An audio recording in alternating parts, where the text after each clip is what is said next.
let's dive right into this explainer. You know, you're probably pretty familiar with characters who live a double life, right? Hiding their incredible abilities behind some bumbling or just totally ordinary facade. But today, we're going to track that exact concept from its theatrical origins all the way to the darkest days of the 20th century. It's honestly a fascinating journey of how a simple story can, well, literally change the world. So, who invented the secret identity? If I asked you to guess the very first superhero, I bet your mind jumps straight to comic books. You might picture Superman stepping into a phone booth, or, Batman brooding deep inside some high-tech cave. But actually, the answer predates those iconic characters by several decades. The absolute blueprint for the modern masked Avenger didn't start in a brightly colored comic panel. No, it started with a stage play and a novel right at the turn of the 20th century. Listen to this. Even Stan Lee, the legendary co-creator of the Marvel Universe himself, admitted that the first character who could truly be called a superhero was the Scarlet Pimpernel. This character was dreamt up by Emma Orczy, a Hungarian baroness who eventually moved to London. She introduced the world to this enduring archetype in a 1905 historical fiction novel set right against the bloody backdrop of the French Revolution. It's absolutely wild to think about, right? The very foundation of our modern multi-billion-dollar superhero industry was essentially laid down by a baroness writing well over a century ago. Now consider the true brilliance of Sir Percy Blakeney's dual lives. On one side, you've got his public persona. He's a wealthy, slow-witted, and utterly ineffectual fop. Seriously, a total dandy who seems to care about absolutely nothing but the latest London fashions. But then, on the flip side, his secret identity reveals a formidable swordsman, a master of disguise, a daring rescuer snatching French aristocrats right out from under the shadow of the guillotine. This dramatic contrast right here, this is the absolute blueprint for the modern secret identity trope. He hides in plain sight. He uses his foolish, highly visible public face to completely throw enemies off his trail. He perfectly plays the fool, deceiving his adversaries and, incredibly, even his own wife. It's the ultimate narrative trick, and it works flawlessly. Interestingly enough, though, the early critical reception of Orczy's writing wasn't exactly, stellar. As a retrospective review by the movie buff noted, it read like it was written, and I quote, in the style of a 12-year-old gripped by a sugar mania. Ouch. Pretty harsh, right? But that critique actually brings us to a massive takeaway. Despite the original 1905 novel's arguably juvenile writing style, the underlying concept, the brilliant architecture of the secret identity itself, was unbelievably strong. Strong enough to endure, to totally captivate audiences, and eventually inspire absolute cinematic masterpieces. The core idea of the dual identity was just so much bigger and infinitely better than the prose itself. So that phenomenal core concept eventually found its perfect medium on the silver screen. The 1934 film adaptation starring Leslie Howard perfectly actualized the wit and charm that was really only hinted at in the original novel. The screenwriters essentially raised the story's IQ by dozens of points. They gave audiences the definitive, pitch-perfect portrayal of the dual identity hero. And Leslie Howard was absolutely in his element here, brilliantly masking his cunning and audacity behind a quizzing glass and these witty inanities. By doing so, the film elevated this piece of pulp fiction into a sharp, thrilling, and highly influential cinematic classic, a real game changer.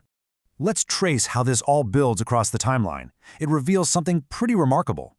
We start off with a stage play opening in Nottingham and London in 1903 to massive audience success. And that initial spark leads directly to the 1905 novel, which rapidly becomes this global publishing phenomenon. Then we get that definitive 1934 film adaptation we just talked about.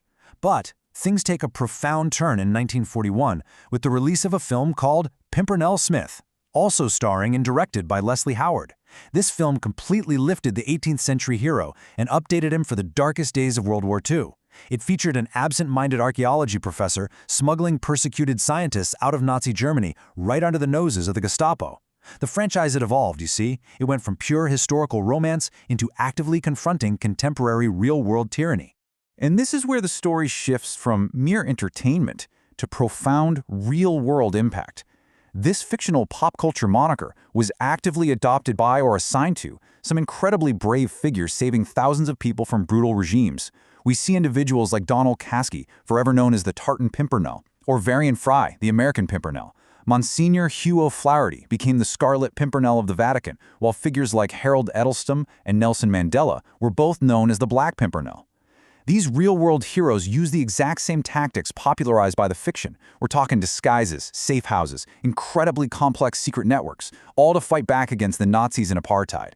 A simple literary trope literally became a recognized working playbook for survival and resistance against overwhelming oppression. Just incredible. But perhaps the most incredible legacy belongs to Swedish diplomat Raoul Wallenberg. Wallenberg was directly inspired by that 1941 film Pimpernel Smith. He actually saw a private screening of this cinematic spin-off at the British Embassy in Stockholm and turned to his sister afterward to simply say, "That is the kind of thing I would like to do." And he did exactly that. That film literally motivated Wallenberg to issue false Swedish passports and actively risk his own life to rescue at least 15,000 Hungarian Jews during the horrors of the Holocaust. Just let that sink in for a second. A fictional movie gave a real, ordinary man the template and the inspiration to successfully save thousands of human lives. That right there, that is the true, unparalleled power of storytelling. Even after the war, the cultural footprint of the Pimpernel continued to deeply shape literature and how authors constructed their heroes. A really fascinating Hungarian academic analysis by Orczy Toth directly compares Emma Orczy's The Scarlet Pimpernel with Magda Szabó's beloved Hungarian novel Abigail. It becomes super clear that throughout post-war Europe, the echoes of Sir Percy Blakeney were still heavily influencing entirely new generations of writers who were actively trying to process the massive trauma of the 20th century through fiction. When you compare Sir Percy and Horatio Smith directly to Mr. Koenig from Magda Szabó's novel, the parallels are honestly undeniable. You have Sir Percy and Smith using this foppish or absent-minded exterior to hide a daring resistance leader. Now compare that to Mr. Koenig. He presents a seemingly dull, even cowardly teacher exterior to the world, but deep down, he is actually hiding his true identity as Abigail, the completely secret R-Code resistance leader. Celebrated Hungarian author Magda Szabó utilized Orczy's exact dual identity blueprint to craft one of Hungarian literature's most memorable and beloved heroes. Koenig intentionally hides behind a carefully constructed facade of absolute weakness just so he can protect his students and orchestrate anti-Nazi resistance without raising any suspicion. It just completely proves the enduring narrative power of the Pimpernel structure. Which brings us to a final, lingering question for you to consider as we wrap up this explainer. Does modern pop culture still have the power to inspire real-life heroism the way a fictional 18th century fop inspired World War II resistance fighters?